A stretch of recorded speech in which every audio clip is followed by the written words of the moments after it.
good afternoon, good evening, good morning. Depends on you, wherever you are here. We are here in completely different time zones, right? So let me call all my friends here. Hey, Chila, how are you? Oh, hey, Pedro, I am fine. Thanks for having me here.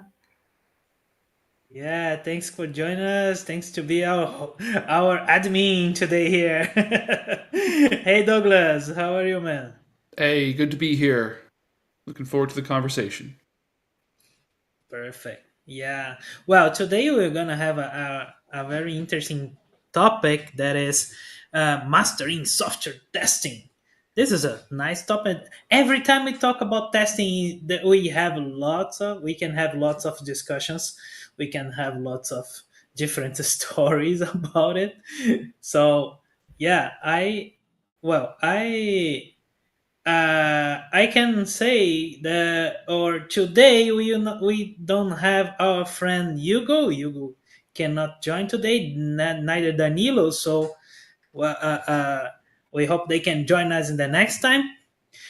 Money. I think he can join like later here, and you and maybe Bruno as well. We don't know. Well, Bruno, we always have like this surprises when he suddenly join us. But yeah, well, we can start our discussion here with us. So today's topic is software testing, and I think we can start talking about how we are using testing in our companies or in our lives today. Uh, are we using tests at all? Do we think testing is good, or we don't need testing? Or what do you think, people? What do you think, Sheila? Yes, I think we need testing. If you want to ensure the quality of your software or improve the quality of your software and how you do testing, it has changed a lot during Hmm. the years. Because when I started a lot of years ago, then you had almost no testing tools. So you mainly you tested manually a lot. There have been also some departments or groups just with testers, and we developed the software. And then there have been a testing group just to test it, and then you deploy that software. But it has been in the old days, so it has changed a lot since then, because today we are using automated test tools, and that's normal today. Oh yeah, it's very I would important, right? I would say that my experience over the years has been different depending on where I'm at and what the main goal is. So, there have been companies I've worked for that they had automated testing, of course, right? They had we had automated testing. Additionally, because this company was an enterprise company that they provided enterprise solutions to other companies, there was always this "it has to be right" mentality about that. So they didn't want to release a bug, because if they released a bug in that software, then potentially data loss could occur, or and that was actually what the product was. It was actually a security product to keep stuff from happening. So how what is the risk of what happens if things go wrong is definitely a question that would go through someone's head. So we had automated testing, but additionally, on top of that, on our team, we actually had an embedded QA person that whenever we wrote code and was ready for them to test, they were immediately available to test our code in Sprint. So this is actually one place I worked that really did agile, Hmm. that really subscribed to it. I was pair Hmm. programming, and whenever we would whenever our code was done, we'd pass it over to the QA person. The QA person would do things to it, and come back and say, hey, looks good, hey, didn't look good here. Now, again, I just described two things, right? Hmm. At this company, we had automated testing to try to catch some things, but then in the end, because of how important it was to be sure that we didn't release a bug, that because even automated tests, you can get it wrong. you can Hmm. you can get that wrong. So you have very experienced people, And our QA person could have been a software developer. Like the way that he thought about things, he could have been an engineer. Even though you have to engineer this stuff when you're a tester. So a really good software tester is going to be thinking about a lot of interesting things if they're doing this manually. First of all, they have tools too, right? They have manual testing tools that have like the test plans, and they can click a button that said we did this and it succeeded, or we it didn't succeed, and here's all the here's everything about how it didn't succeed. But the thing is that I guess it really depends, right? The old days, I've worked at companies where they did not do any automated testing, which boggled my mind. I was actually one of the people that blazed a trail in this company, this other company I worked for, where I basically said I wouldn't develop this unless you let me write automated tests for it to prove to myself that it works, because it's taking money out of people's checking account. Like that was, I was not going to have it happen where we missed a decimal place somewhere and took out, instead of taking, $100 out, we took like $1,000 or $10,000 out. I just wasn't going to let that happen. And I was writing code that would literally yank money out of someone's account. So, they actually had a QA department with a full lab with all the equipment that would be used in production. This is two different companies. This is another company I worked for, but they didn't have any automated testing at the time. They didn't believe in automated testing. All tests are manual. All tests were manual at this company, but they had a full department with equipment and everything that mimicked production. I mean, it was software for enterprise. It's not a web for software. Both of these companies were not web related, right? Okay. So the two companies I'm talking about, one company was a retail fuel company. The other company I'm talking about was email security. So two, domains that were not like you're writing public facing websites for people. This was stuff that, the retail fuel company had basically a full lab with multiple setups with actual gas pumps and everything inside their lab to test all the point of sale software, to test all the software that we had going out to the field, to test everything inside a lab. They didn't want to put money into into writing, slow the developers down and that's an interesting point. They didn't want to slow developers down by having them write tests, because they had the test plan in the QA department, and the QA department was going to catch that stuff. So it also depends on how the people who lead those departments believe. Now, I basically said, there's no way because I said, I'm not writing this unless you let me write some automated, write actual unit testing and some integration testing in my code to be sure that we're going to do what we say, because I'm just not going to put my name on code that goes out and pulls money, out of people's checking account without being sure that in my own mind I can prove it works. So it's interesting. Let me just all people that are in the comments. So I'm seeing here Andre say, it's a necessary thing, and Ronaldo is saying the same. It's necessary, and of course, Ronaldo is saying hi to all of us. So thanks, Ronaldo, and thank everybody here that are listening to us. Please come and make some comments. Call us here in the chat. Then you can discuss here this testing stuff, because this is really. We have lots of questions about it.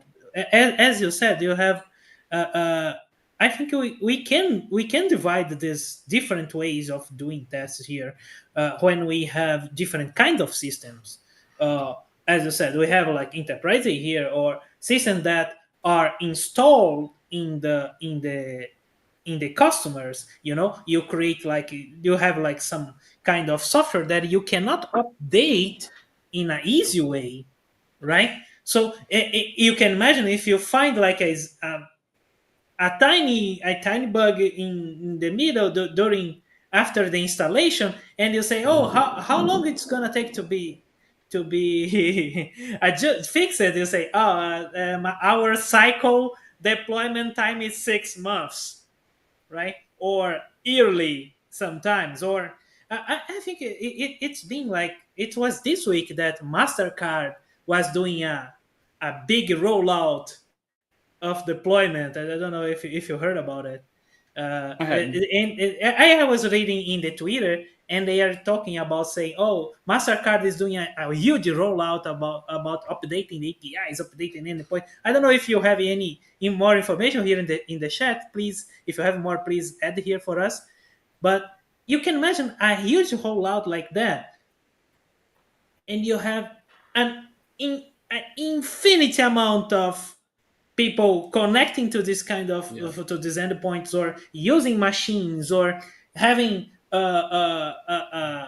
internet based, not internet based, machine based, in completely different kind of softwares here, and then you find a bug in a system like that. So it's. Mhm. Do you have any stories like this, Douglas?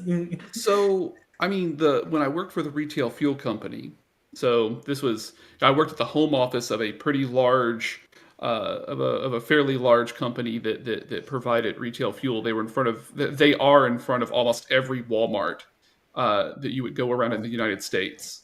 Oh my. And whenever they would do a software release, like there's two different types of releases, right? They had like tools that the employees would use, and that would go over like an intranet portal that each station, there were like almost 1,200 of them when I worked for them back.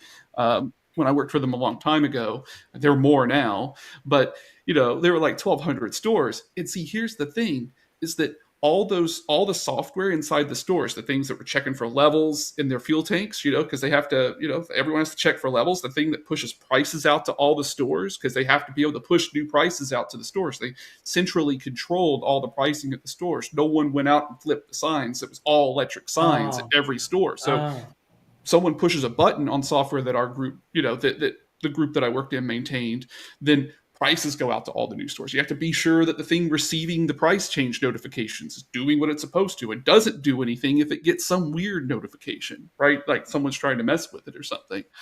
And so, as far as like if something goes wrong, depending on the system, the web-based system, you update the web, right? You update you update what's running on the server, and then everything's happy and all of that stuff. But if you push out a change that for instance, may mess up gathering maybe the transactions in the past hour, because it's if you've got this many stores going on and you're trying to get all of their transactions and put them in a centralized location, then something's always out there monitoring for that, monitoring for fuel levels, monitoring for all of these things. You are bound to have problems. And don't get me started if someone actually brings a USB device into a store, plugs it in, and actually puts a virus on the network.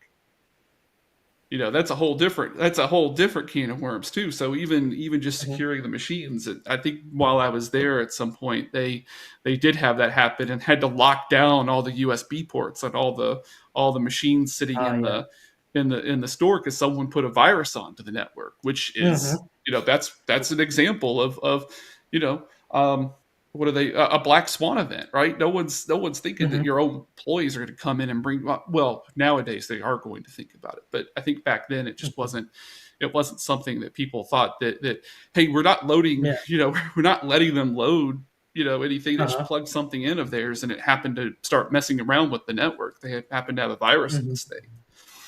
So when you have a situation like that, maybe even the idea of automated testing isn't going to give you everything that you need to be able to respond fast. So when and I'm thinking about my time back then, if you're in a situation where something can go wrong and you can't really figure out why, or not that you can't figure out why, but you didn't know that this was going to happen. Like you're basically seeing something you've never seen before. It's novel. It's an emergent problem. Then at that point, you invest your time in emergency response instead of you do as much as you can. We had a whole QA department with a whole lab that looked like a gas station inside inside the building that they could actually do all test all the stuff, the point of sale software and the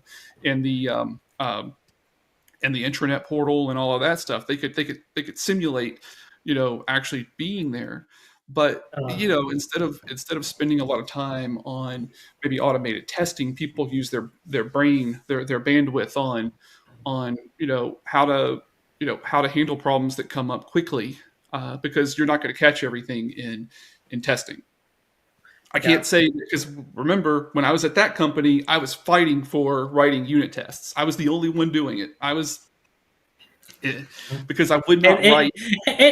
And it was not the culture, and probably was not the and probably you lost that fight, right? Well, no, I did. No? Basically, they told me I had like 2 months to do something, and no, it was like 6 weeks, and I told them it would take 3 months, and so I did 3 months of work in 6 weeks. I worked a lot of overtime, but I wrote the system with the tests, and I will tell you one thing: that system never had an emergency change request.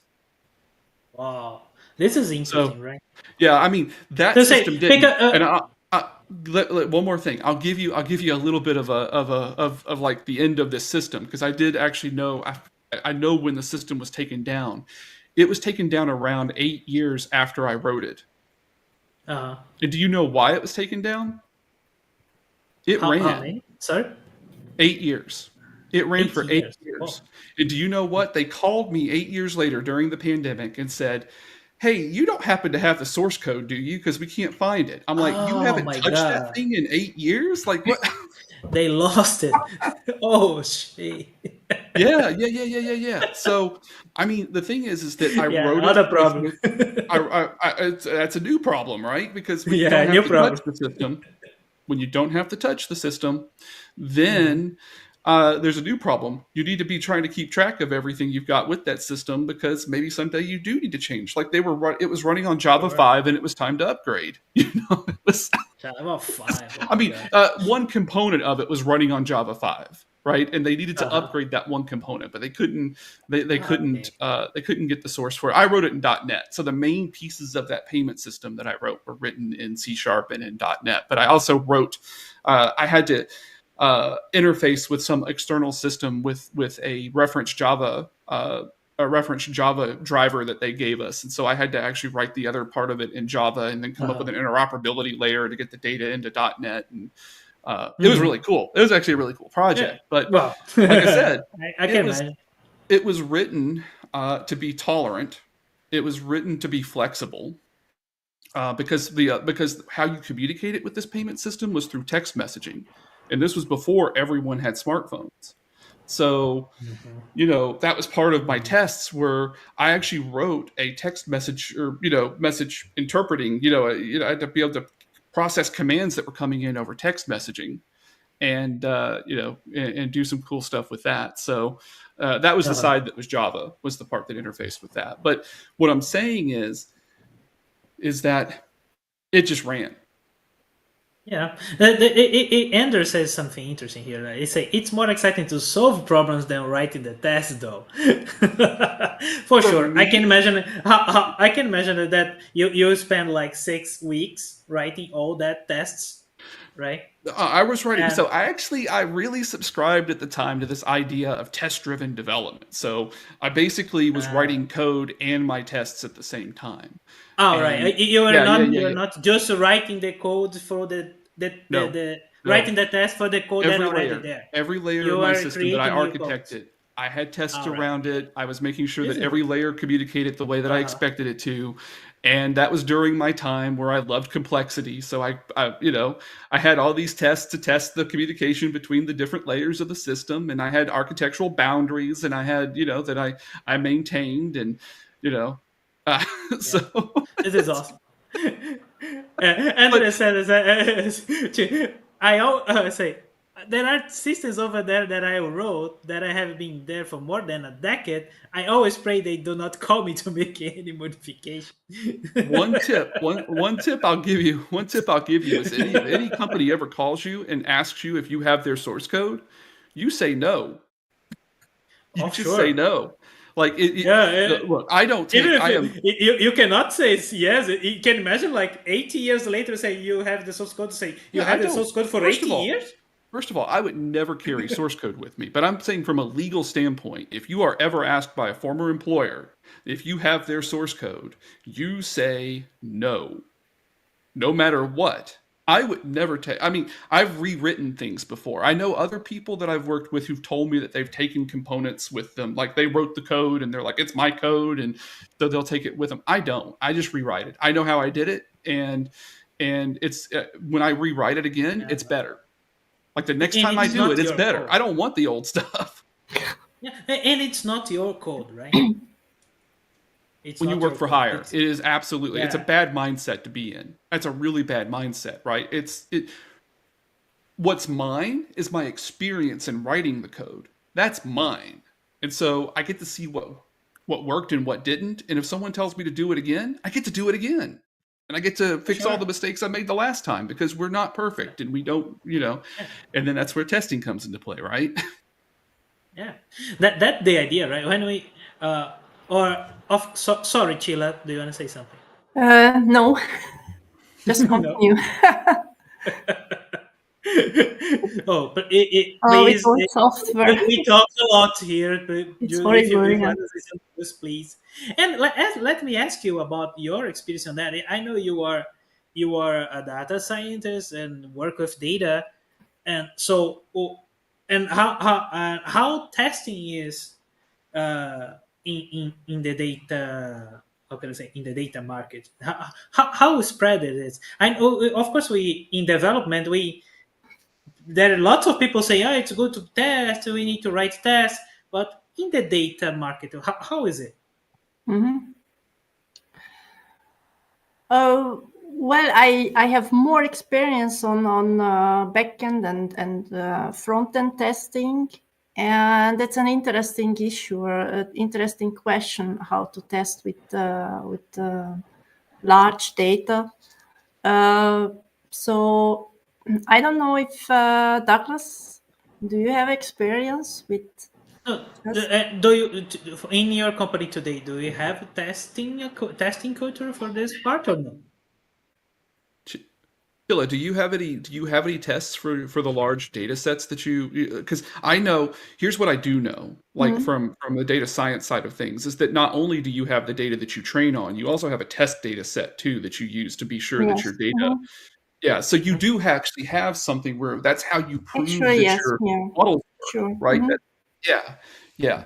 I have some experience with that because I've worked with a couple of data scientists in the past, and they always tell me that you have to like randomly split your data set so that you have some data that you use to train on, you have some data that Mhm. you use to actually test to be sure that you trained it properly and that it can handle things, avoid things like overfitting and stuff like that. But I will say that I'm speaking as more of, I don't give myself enough credit. I do like look into this stuff a lot, but I would say I speak more of this from someone who can use the abstractions and have had enough conversations with data science type people to know, to know about those kind of things. But the thing that I'm curious about is, and I'm gonna have to start looking into this myself because I want to make some data driven applications and I want to make some stuff that's driven by models.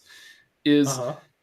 what is the test strategy other than the test the test set versus the train set to get a model. How do you keep testing it as time goes on to be sure that your data has been accurate and your model is still doing what you think it should be doing? Mhm. Yeah, Yes, this is sorry. that's an Go ahead. interesting question. Yes. And it's also starting with if you have a large amount of data that you first of all you don't want to take over all those data just untouched, but you want to clean the data before, make sure that your input data has a minimum of quality, and then you can have several tests or quality tests applied on it just to make sure that the data is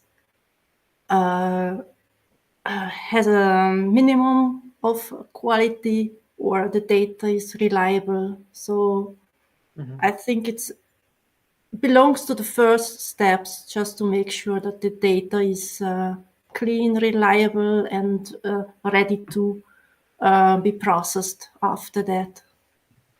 Sheila, how would you then? Do you have an automated method for like making sure that your data is clean to that standard that you've got? What kind of tools would be used to do something like that? We have got some software applications, so where we are just running them automatically, and they are doing some testing on the data, and then the test results will be, and then it's also, well, it's depending on. It's also possible that the data will be modified or after that. If you, for example, if we have got measured data, some measurements are coming in, and for some reason you have got a gap in between. You don't have any input data, and what can you do? Then you can have certain algorithms just to interpolate data and try to fill in that gap. So this is only one method, but you can have a lot of methods like this, just to make sure, okay, data is okay, or is it possible that the data has got this value or not? And then you can apply a set of rules on that. So this is one of the methods what we can use, and actually we are using it before they are processed afterwards. Okay, and that's so the the interpolation, the filling in of the gaps is part of getting it to the point where it's like meeting that minimum specification of you being able to take the data in and it being good data to pull in versus it being being bad, being data that might actually harm the system trying to keep track of everything. No, I get that. Yes, So because you are aggregating the data after that, and if you are having a little error or something mistake in it, then it's getting bigger afterwards. Yeah, when your aggregations, the butterfly effect, right? So a butterfly flapping its wings in China causes hurricanes and across the world, right? That's yeah, I mean, it can have a huge effect. Just a little mistake in the data. That's actually what that was all about, right? Was not that they actually believe that a butterfly flapping its wings would cause a hurricane. It was that there was such a minute disruption in the data of a very small infinitesimal error that would have been the equivalent of the equivalent of that would have been a butterfly flapping its wings. That caused the weather data model to go so crazy that they had to that's what the whole butterfly effect was, is that little bit of data can cause such a huge disruption in the end data. And that's what you're talking about, is that you got to be sure that everything that you expect. So I guess the interesting thing about that from a testing perspective and on the data side of things is that, so what you said is you've got software that sits there and you put the rules into this software, and this software then monitors the data as it's getting ready to come in, and it makes sure to make changes, or it rejects the batch, or it does something based on if it can't fix the problem, it's got to let you know, and then you have to come in and fix it. Yeah, that's cool. So that's on the data side, right? That's automated testing on trying to be sure your data coming in. Engineers, right? Oh yeah. Talking about that, I would say I remember when you were showing the LLM stuff, Lynn, some weeks ago, and I was thinking about testing this stuff. You say, how can I assure, for example, that my system that uses this kind of not deterministic results, how can we assure that it's working okay, right? Say at least in a level that we think it's okay. So I think it's a problem, right? It's a problem that many of these startups is having now. I have a thought around that. I mean, there's no way that we're going to know everything, and there's something that's being done now. If you look at how ChatGPT works, they have the button with the thumbs up and thumbs down, and you can tell it got it wrong and send them feedback, and that's exactly what you could do in an automated form too. Like if something is supposed to translate something into an object and it blows Mm. up, you can monitor for the fact that it blew up and you had to try again, Mhm. and keep those, put those in logs somewhere and have something that sends like a dashboard that comes through and says, here were the times where your algorithm failed and didn't actually create the object from what they said. And you can look at that and then start going, oh, okay, I need to engineer for this. And then another step that you can take is from that point, you could even create a fine tuning data set at that point. So you can actually Mhm. start fine tuning the LLM with additional questions and additional prompts and And responses easy to, prompts. kinda- Mhm. to give it to give it a little bit more smarts with the direction that you're trying to head down, Uh-huh. as opposed to just hoping and praying. Which when you first put it, Hoping the LLM is yeah, you when you first put it in always the wild, showing the correct format. yeah, yeah. Yeah, it's a hope and a prayer Yeah. when you first throw it into the wild, but Yeah. then over time you would get. Yeah, and I can imagine that, for example, when we okay, we are using OpenAI, and then we want to change to like Llama 2, or want to change to Yeah. any other LM, and then you say, how do I make sure this is gonna work? And then you need to have like some sort of test suite Mhm. that you can run and say, okay, it's working or not, right? So the other So thing you could do creating with, this.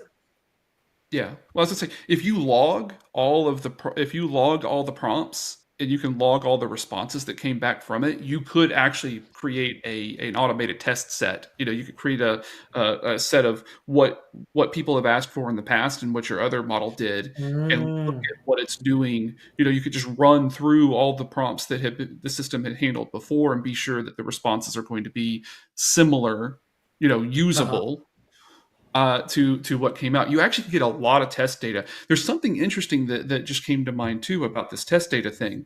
You know that you can also ask ChatGPT or the LLMs to help you put together. GPT-4 is really good at this, to help you put together data sets like that. Questions and Really? responses. Yeah, Hmm. yeah. So you could actually put it together, maybe put test sets together and put together, even data sets to go into your fine tuning process. Uh-huh. Wow, interesting. That's a And that's a little I I advanced, isn't it? I, I That's a saw little. I saw I was reading. I think it was you that shared one paper about something, some stuff. I don't remember exactly what, and but they were using the OpenAI, the llama from OpenAI, to verify, to check if the answer of the other LLM was correct. It says, so you get an answer from an LLM and you send to the OpenAI and say, oh, is that correct? And say, yeah, it's that correct. Using an LLM to test the other LLM. Yeah. It's nice. Use your I find tools, it so. right? Use your tools. You can do all sorts of neat Yeah, stuff with that. exactly. And it works. I think, and even today, today is much more, because we are trying to using smaller LLMs to do the same. So Yeah. you actually can use, like, try the smaller one and say, oh, go to the bigger one and ask and verify if it's okay, right? One So this one is thing this that is cool. that one thing I can kind of envision, and this has kind of been my path in the whole machine learning and AI side of things, when it was all like math, right? And the idea of trying to access the way models worked and all of that stuff just seemed really out of reach to me. I didn't really jump in there and try to dig into it. But when the abstractions got easy enough that I could follow a YouTube video to get started, then the question started going around in my head. That works here, but really, do I need GPT-4 to do this thing? Can I narrow down and use a 70 billion parameter Llama 2, or can I even narrow down and use a 7 billion parameter Llama 2? Or what Mhm. about the Mistral, Mistral is model that just came super out good. that basically seems to outperform the 13 billion parameter model from Llama Or 2 using a model. 7 one. Yeah, Yeah, I so saw that. I'm just saying that the thing is that now we're starting to get narrower and narrower, and then it seems like, oh, well, maybe I should dig into how I can train a model and make my own model, and maybe not even start off with a model, When made so by big.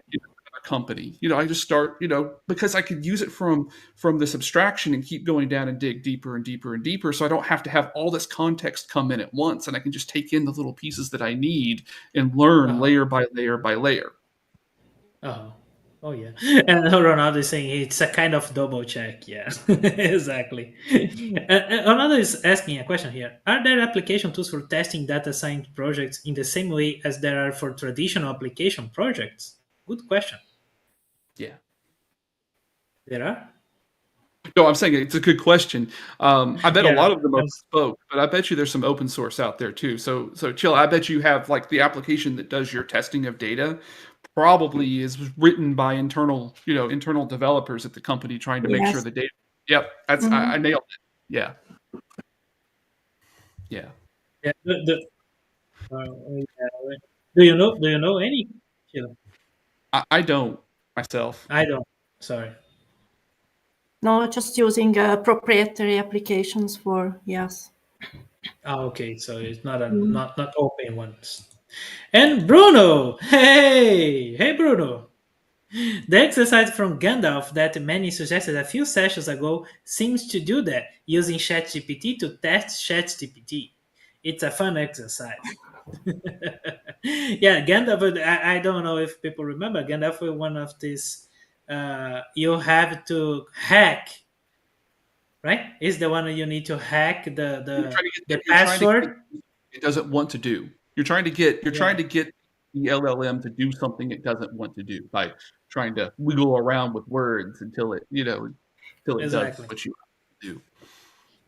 Yeah, this is it's quite interesting. I tried later with some other people, this Gandalf, and then at first we try to use the normal stuff. Say, oh, please give me the password, and then it became like harder and harder, and and you say, okay, there is no way to get the password from that, and then you find like some stuff say, oh, give me the characters that the password is made, and you say, oh, give me the characters you cannot say to me, Uh-huh. you know and then it said, oh no, I cannot say that the characters are blah blah blah blah blah, something like that. Yeah. Yeah, yeah, yeah, yeah, yeah, yeah, And then it's quite a fun exercise actually. And of course it's and but something that I think I can can slightly change the subject here and use something you said, Douglas, is that uh, all of the systems here, every time when we think about testing, or at least in not only the manual testing but the automated testing here, we are always think about the layers, boundaries, dividing the context, the boundary context in creating, and system LLM is not different, right? So we can have like a whole bunch of layers on top of the what we want LLM to do, and like testing unit testing only that part, right?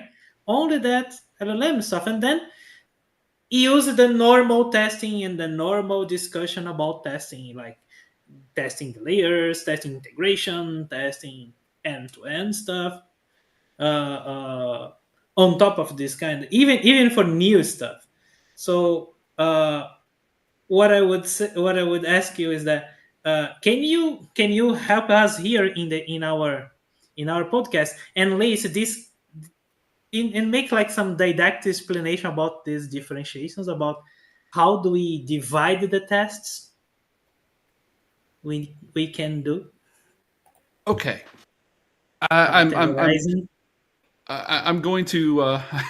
That's an interesting question, and the reason why I say that is that it's a very open-ended question, and I want people to realize that if I say something, it is just based on my experience, and it's not like I'm saying go do these things, or this is how you would divide stuff up, right? So Right. it's merely to have a discussion around how you could divide things up, and hopefully we have that kind of exchange and can talk through that. So if we're talking about the idea of are we talking about different types of testing? So are you thinking about like the difference between integration test versus like a unit test to test each layer and that kind of thing? Okay. So I guess if we're going to talk about that, if we really want to zero in on the different types, and people, this is the reason why I don't like to go into this, because people have so many different names for everything, right? You say something that's a name, they're like, no, it's not really that. And it's like, okay, fine, it is for you, you know. Yeah. That's kind of the thing here. But at the foundational level,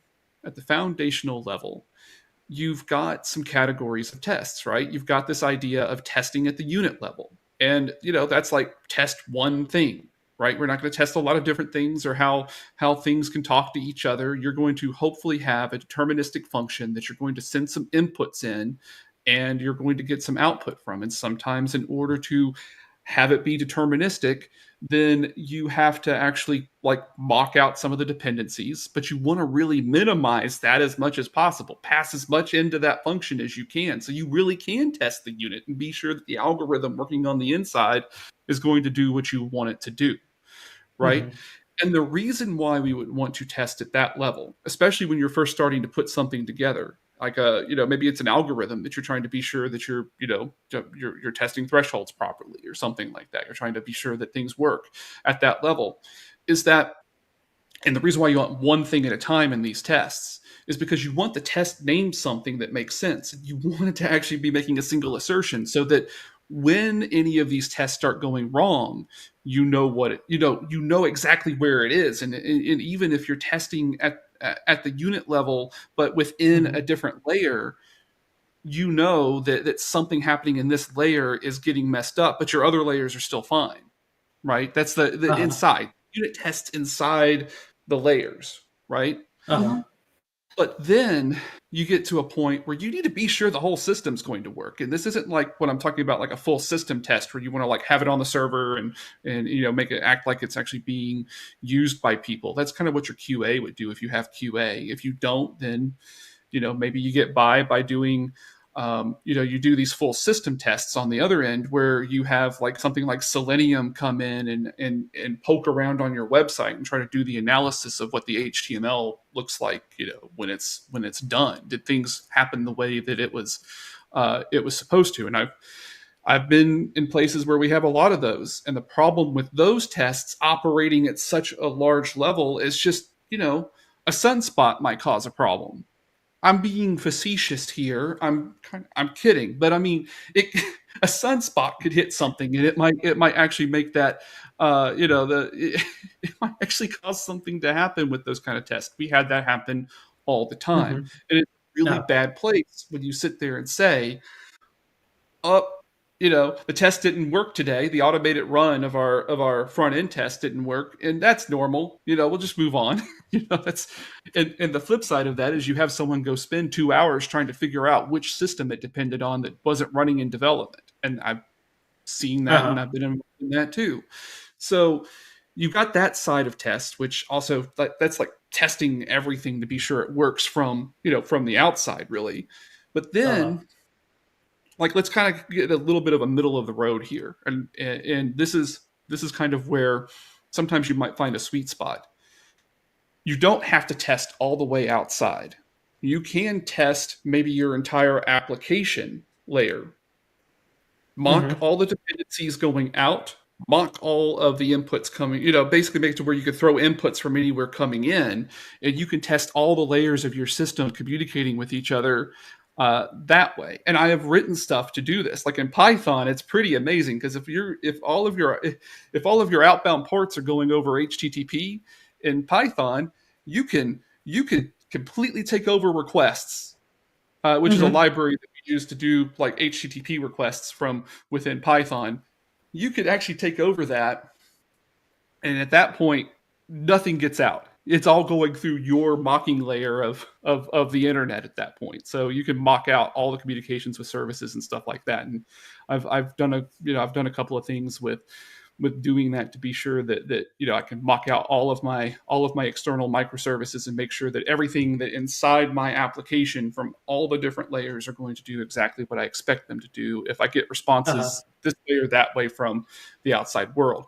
By simulate, I never change the code on the inside, right? It's just all I do is mock out that internet layer, and then my program only sees the world that I allow it to see at that point. Yeah. So I work in a system that does exactly like that. We have a unit tests. Of course, we test the layers. So we test like in algorithm level or small stuff. And if it works, it's like in a correct way, you can have small layers that has not so much dependencies, right? You can see that when you write a unit test and you have no much a lower number of mocks. If you have a high number of mocks to do one stuff, you can say, "Oh my God, this layer is too much coupled with the outer world," right? And maybe it's better to separate stuff here and make it less coupled. Okay, this is good. And then you have the integration layer. We call it integration, right? And integration without any calls to the outer world. So that's the idea. So, and using this Python libraries, we call it responses activate. When they say, "Oh, responses activate," and it looks like that superhero stuff. Oh, so the responses activate, and then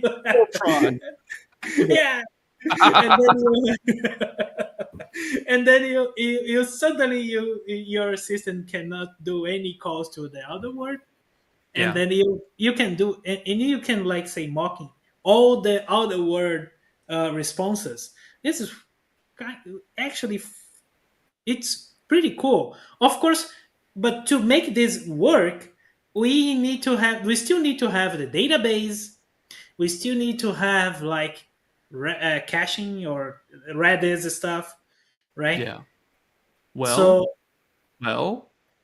in Python, if you design your code right, and you push off the data access as far as you can into somewhere else, you can mock your data access because you have classes that are actually handling your data access layer at that level, and then you basically can say that now I own the database too. It may be I own the database, or you could even use regular ORM tools right now, and you can replace your Postgres with a SQLite database and put whatever you want in the SQLite database and hit your tests. And see, the thing is, for me, is I want most of the world to be in a finite state, outside world to be in this finite state, so I can test what my code's going to do when it's in that state. And I'd like to do it with as few like direct mocks as possible. Right. And this is maybe a different. You can say like, okay, I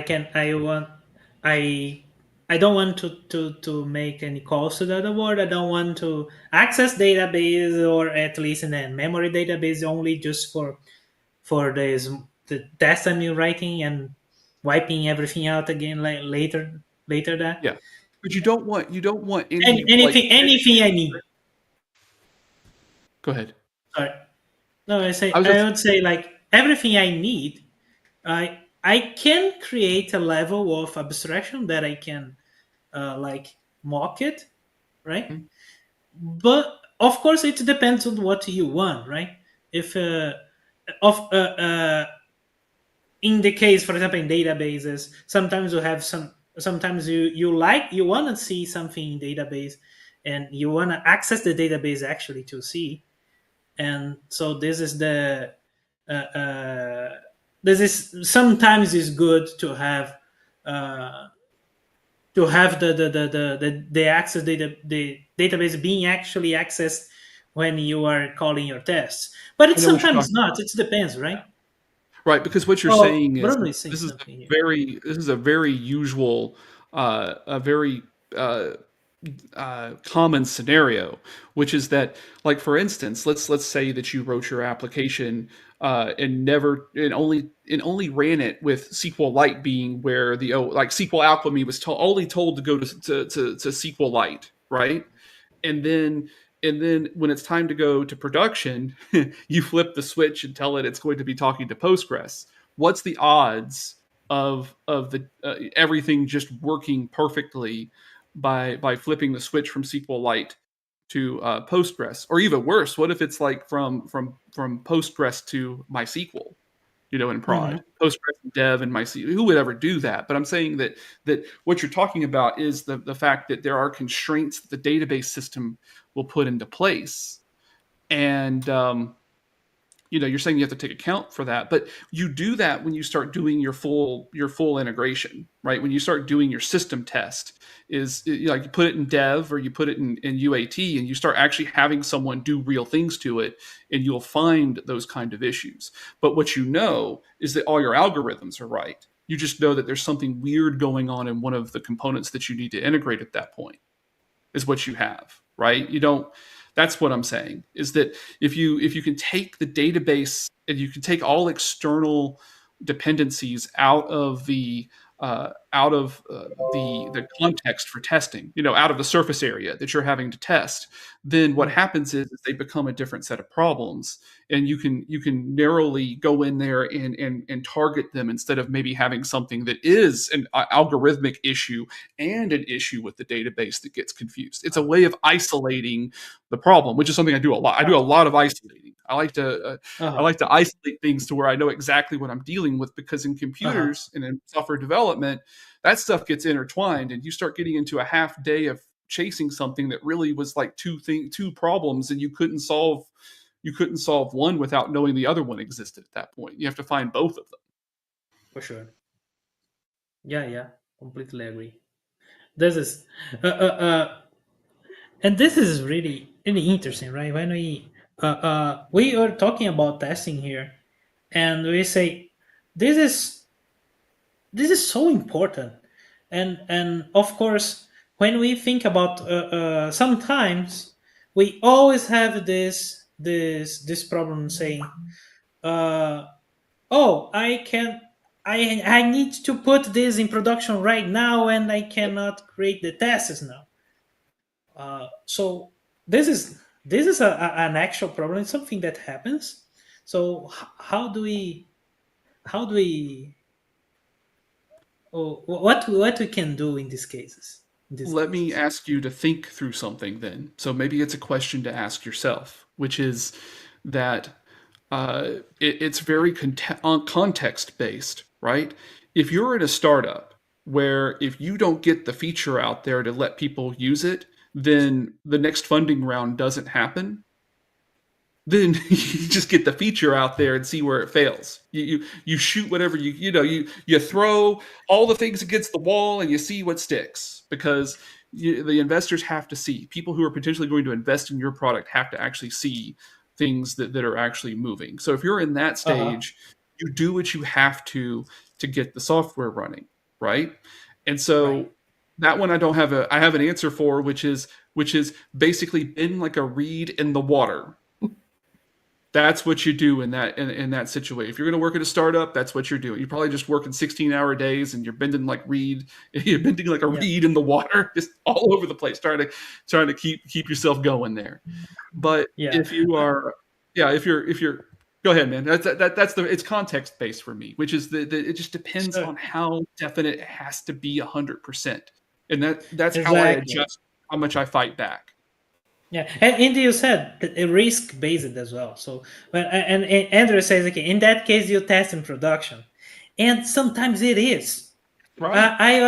I'm working today. Of course, I'm working in a startup today, and there are some cases we actually don't know. We actually don't know exactly what we need to build, because in startups we're trying to find the fit. We're trying to find what the users want. We don't know exactly if that feature will stay there like in the next 2 weeks, right? So this is and then you cannot think, you say you need to write perfect perfect code in the first time, Right. and then you can use something we are using today. Some we call feature flags.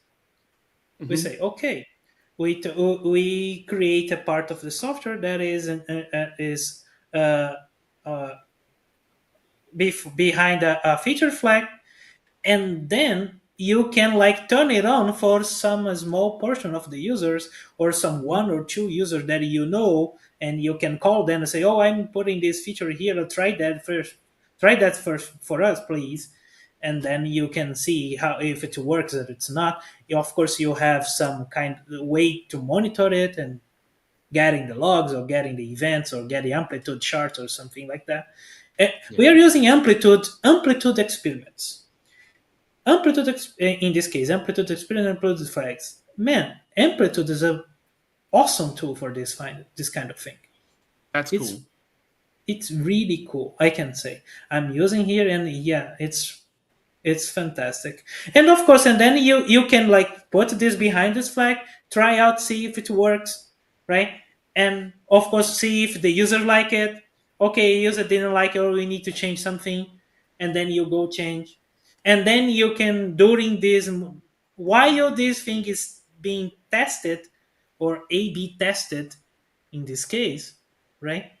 We can like, okay, we found some bug here, we found some other problem here, and then you go fix it, and you can say, okay, now we have something that is actually creating value enough to write some tests on top of it, or rewrite it in a better way.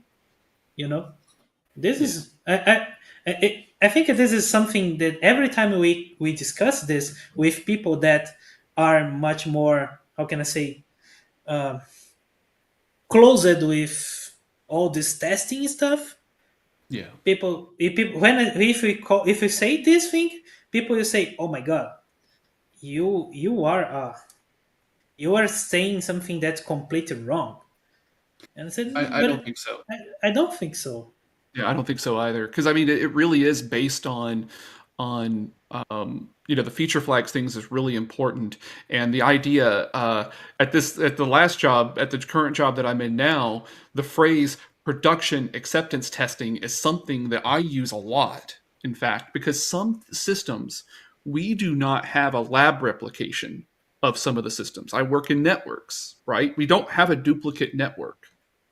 We don't have like a entirely duplicate network that we just run that's exactly like the real network. So when we write automations on the network, we have to do a pretty good amount of production acceptance testing. I mean, one person, one of our product, one of our product owners basically went out and said it's GA, and I'm like, no, it's not, and it failed, and it caused all sorts of problems because I'm like, it's the first time we released this thing. What are you doing? It's called production acceptance testing. It's Mhm. not GA. Not It's GA. Yeah. it's not. Sometimes we call it alpha testing when we choose the users. It's not the naming, right? When we choose the users, we call alpha testing, and then we choose. Oh, these users will see like some internal users we know, Yeah. and they can see. Okay, it's okay, everything okay. We can do a beta testing. We call it here. Just saying, okay, it's 5% of the users will be able to see this feature, and then okay, now we can say, okay, everything is okay now, and now we can start the actual experiment. If the users are gonna like it, it's other stuff, right?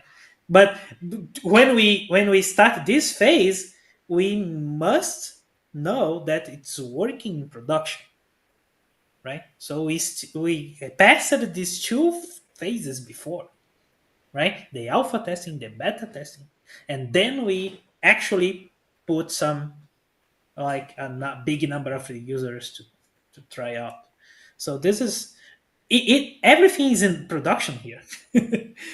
We are in live. Yeah. So yeah, Yeah. this is we. If in my case, I am much more confident to put these things because of my unit and integration testing, right? Yeah. Because the integration testing is in the case I said to you, I put the database and some other stuff, but I mock the outer world. When I create integration tests for that, I can say, okay, it's working as I think it's gonna work.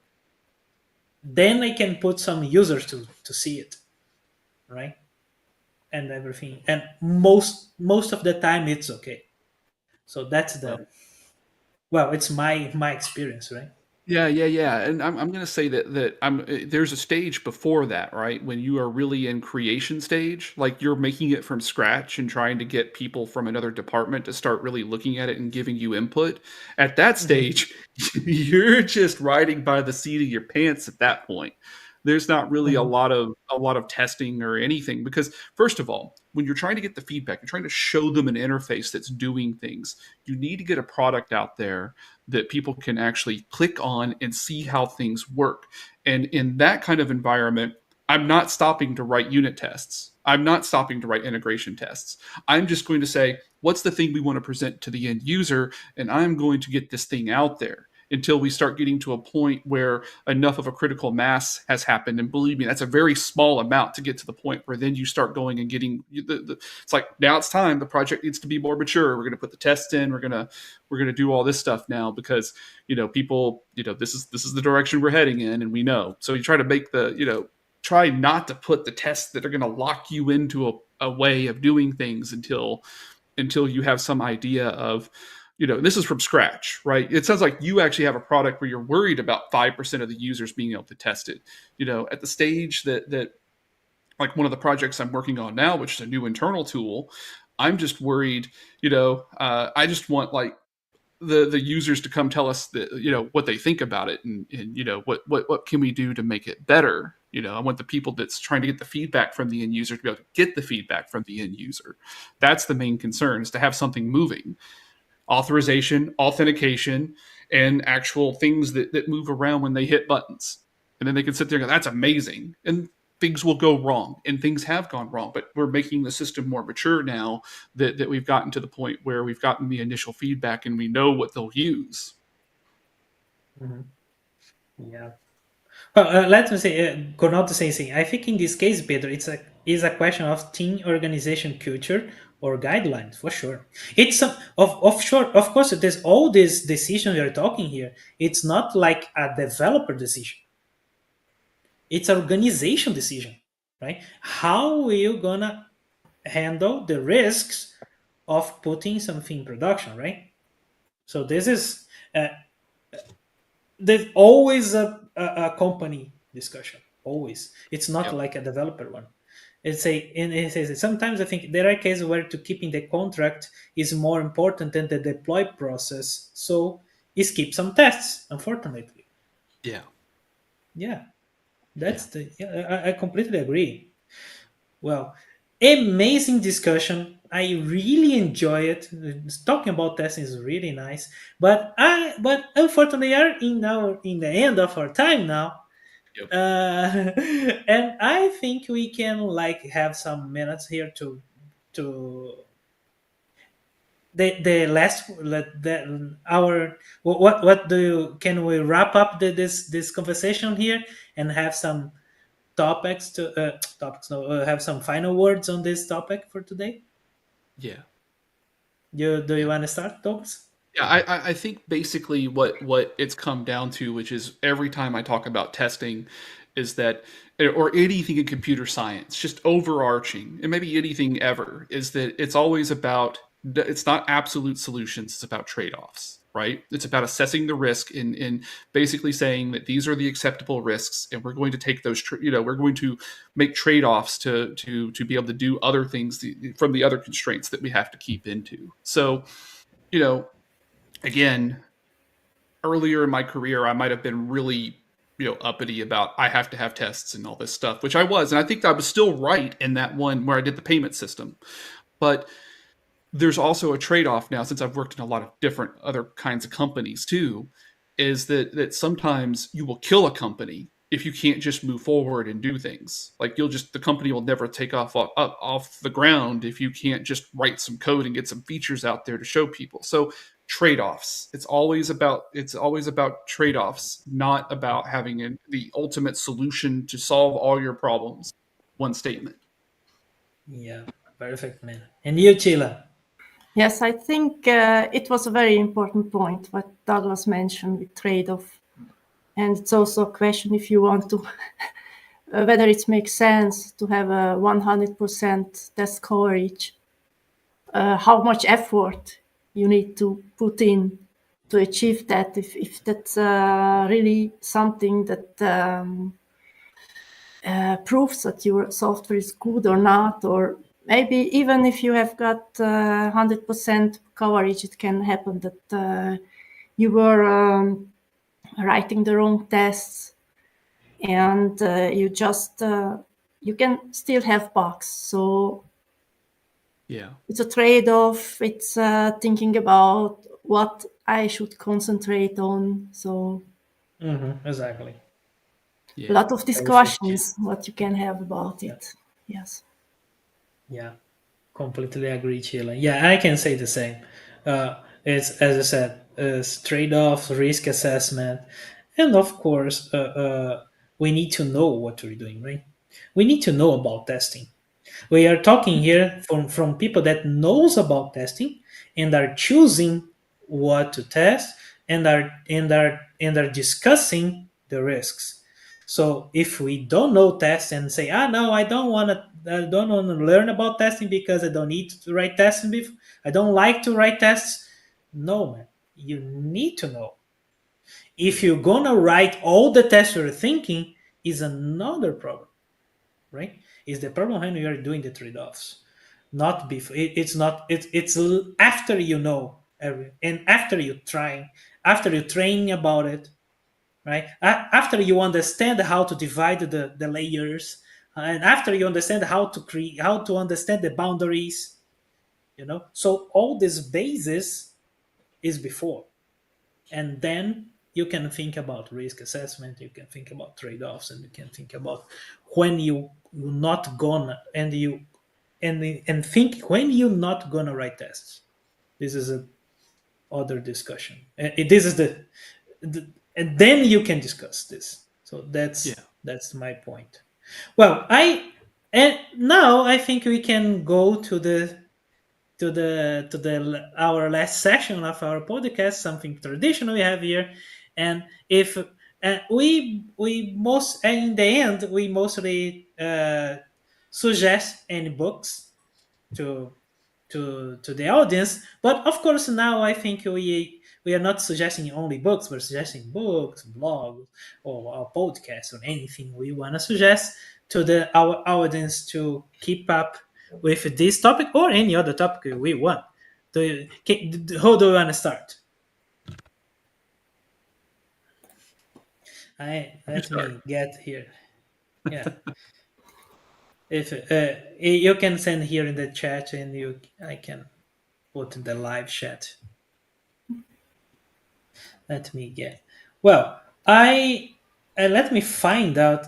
We discussed this test. I always love to find out the Martin Fowler integration test. This blog post here. Let me put here the Martin Fowler integration test blog post. When Martin Fowler discussed this, and he says the same. It's interesting because he says the same. Oh, some people say one name for this, say one name for that. Well, I'm choosing some names here, and I will put the discussion, right? And of course, and he's discussing about mockings, about doubles, about uh, if Yeah. integration test includes the outer word, if integration test does include the outer word. It's awesome article. I love it. So I'm putting here because if you wanna, this is a I think it's obligatory to anyone who wanna learn about this kind of tests. Douglas, you send here, right?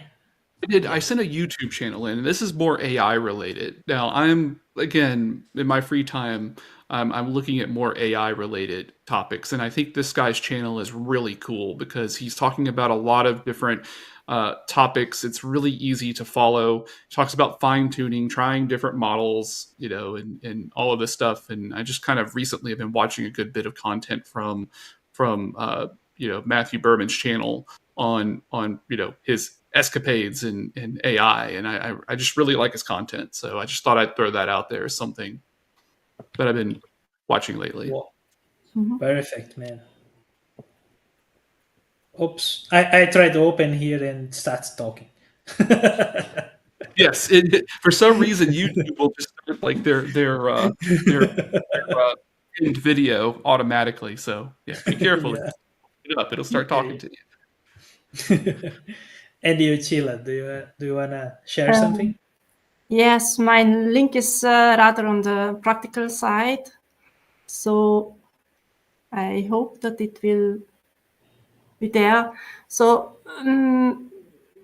this is a presentation speaker deck actually from Elias Nogueira, who is a test person who knows a lot about testing. And in this presentation, he's just in the first part, he was listing all the tools that in my opinion, every Java developer should know and should use and is actually using. So, and what I found is good in this here, that he also added some links to some examples just to emphasize what it's about. And at the end, he also adds some more testing tools that you can try and use based on your use case. So I found it interesting, and just you need to know about it. Awesome, Chila. Awesome. Well, so I think we got the end of our session today. I can't thank you enough to join us today. I can thank you in the audience that were with us here, that send comments and discuss with us about testing, because testing is really important for our developer life. So thank you so much. Thank you, Chila. Thank you, Douglas. See you Thank next time, you. guys. See you next time. Thank you. Bye Bye. all. Bye. Thank you, Ronaldo.